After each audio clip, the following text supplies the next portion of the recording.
Hi guys, Mike here. This is for BushclassUSA student practice for Improvised Flint and Steel. We've got about 75 degrees and sunny and just a gorgeous day to get out and get this done. So thanks for coming along, and let's get to it. Well, we're going to improvise a steel.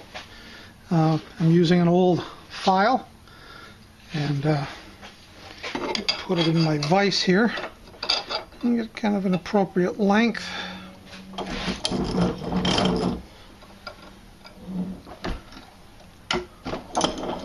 I think that'll do.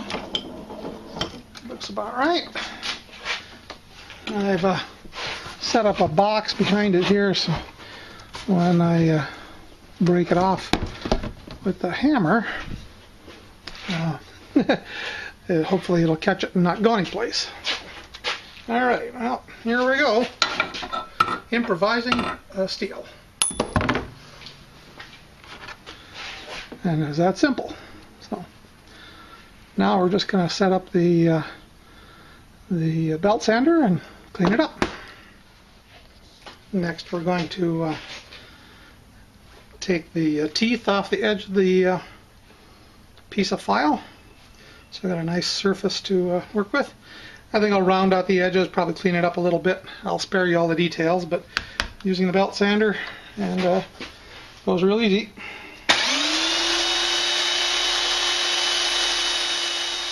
Okay, well, got it all cleaned up. That's basically what it looks like.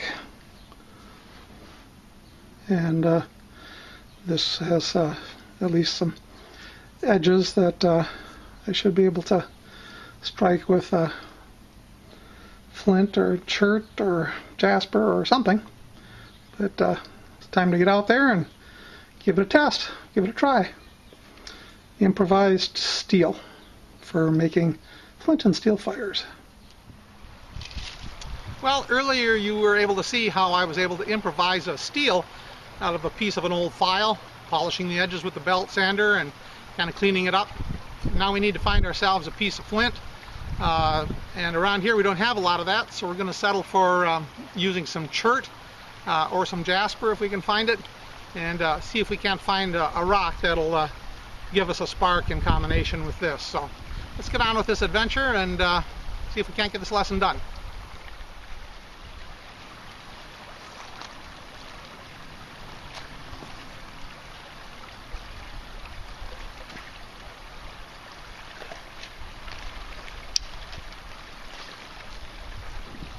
Well, I've got a couple of candidates here. Here's one that's got some crystalline inclusions in it that and kind of a polished waxy luster to it that might indicate the possibility of having some qualities that I want. And I found another piece over here.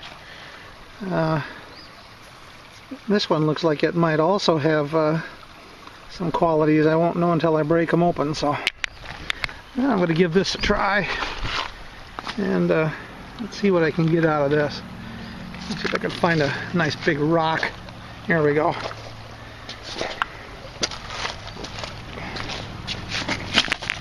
Set that down. Find my hammerstone. Give it a try. Well, it's got some edges all right. It's not quite as, doesn't have quite the waxy luster that I was expecting. So I guess we'll do some more looking. Yeah, not quite there. Okay, well, here's that other one that we found. See if I can't strike that with a good blow and see what we get. That one too doesn't have quite the edges on it that I wanted. This looks like it's starting to turn into some chert. I mean, the edges are sharp enough. This should probably work. Yeah, we'll hang on to that piece. If we find nothing else, we might just have to go with that. Well, after doing a little bit of looking, came across a piece of, I think what is probably some jasper. It's got kind of a waxy color to it, but tested it with the fire steel, and I'm getting all kinds of metal coming off and some pretty hot sparks. So I think I'm going to hang on to this one. I think this will get the job done fairly easily. All right, let's go see if we can find a space to light some char cloth and build a fire and make some more char cloth.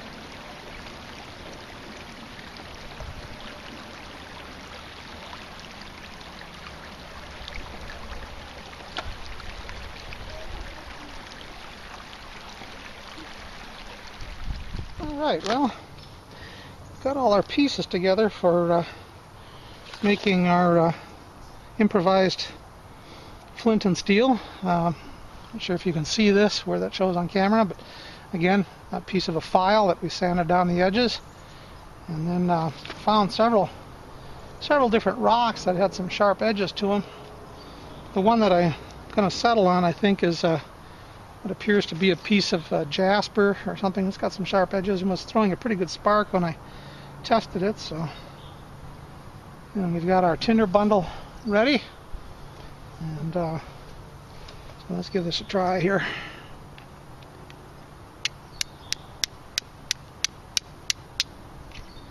Oh.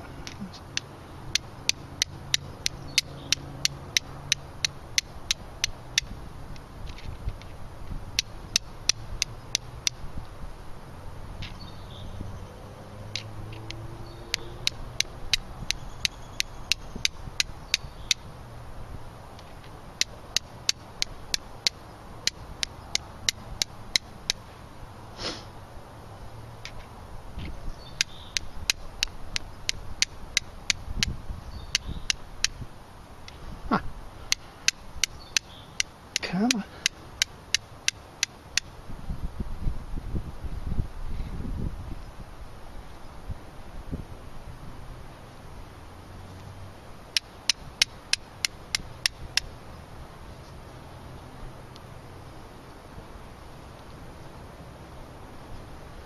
Now there we go. There we go. All about finding that right edge. Okay, hope you can see that. Let's see if I can.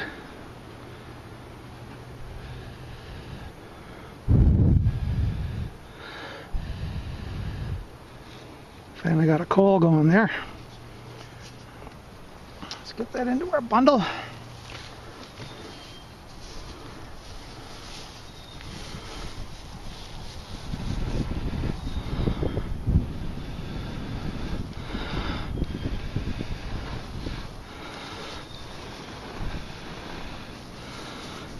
And there we've got flame.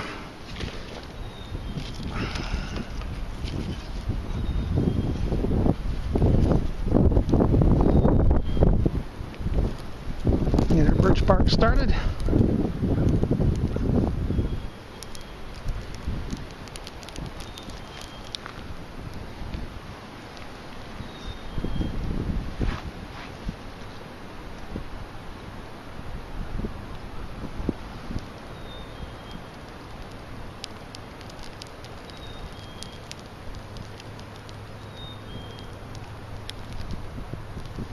That's showing okay.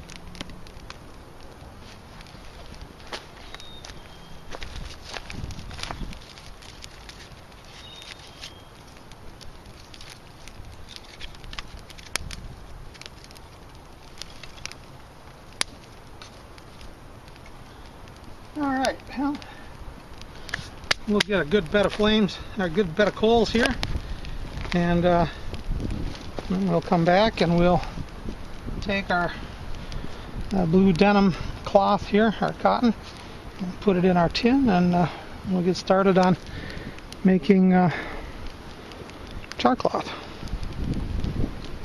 So there you have it. First, the fire. Well, we've got fire going real good here. I'm going to take some of these cotton denim patches, 6 squares, and we're going to put them into our tin and put the lid on. Got a hole in the middle. Let the gases out, and put that right down on the fire here, and get that to cooking.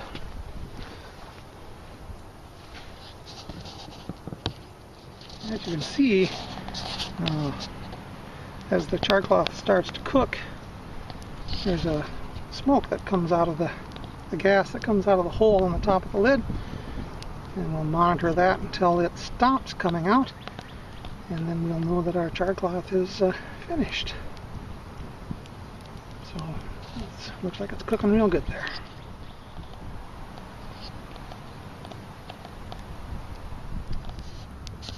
Well, as you can see, there's no more smoke coming out of the hole in the top of the char tin. So I think we're going to just remove it from the fire, and we'll let that cool down, and we'll see what we got. Alright, looks like we got it finished. The tin is cooled down. Let's take a look, see what we got here. Oh yeah, charred denim. Feels like velvet, and looks like it's going to work real good. So I'll have to give that a try. Well, this has been fun.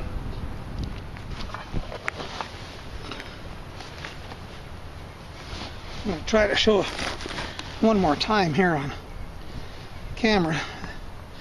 If we use this red, kind of a jasper type of flint or chert or whatever, and looking for some really sharp edges to take material off of my improvised steel here. So I'll give this another try with a newly made piece of char cloth. Boy, this stuff is delicate. See if I can find a good sharp edge here. I know that didn't show up on camera real good the last time. Okay. Why? Okay. Is that going to work?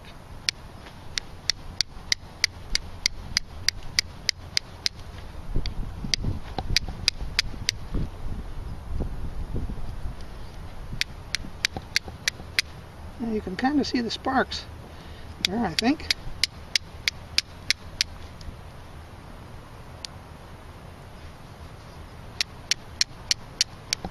There we go.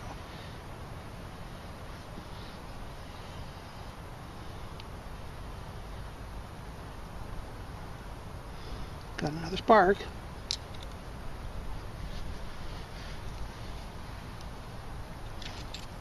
Put it in our tinder bundle.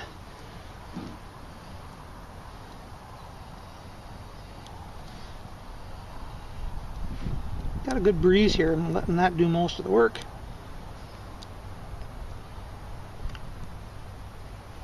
And there we go. You've got flame.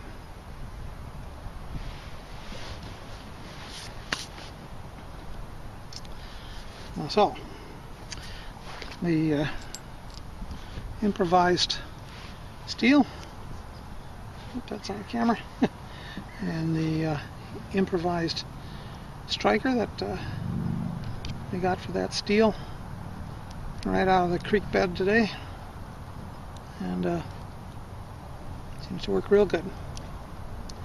Alright, well, Better pack her up here and get on to the next project. Fun stuff.